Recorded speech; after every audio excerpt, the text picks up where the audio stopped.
Akala ko dati basta may pera ka, madali na lang magnegosyo. Pero based sa experience ng parents ko, parang hindi pala ganun kadali yun, no?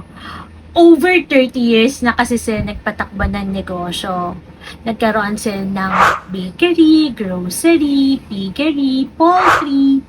But because of the evolving market, hiring challenges, at matinding competition, nagsara din sila isa-isa.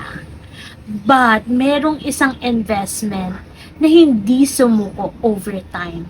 Ito yung real estate rentals. And here's what I learned. Yes, malaki yung puhunan, but unlike other businesses na nag-fulfill, this one appreciates over time. Next, low maintenance lang siya. So, hindi niya kailangan ng presence mo every single day. And lastly, flexible siya. Kung meron kang other business or iba pang trabaho, pwede mo pa rin siyang gawin. At kung gusto mo ng long-term, but low maintenance din na investment, try mo yung real estate rentals.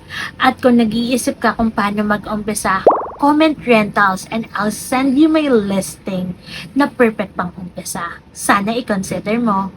Bye for now!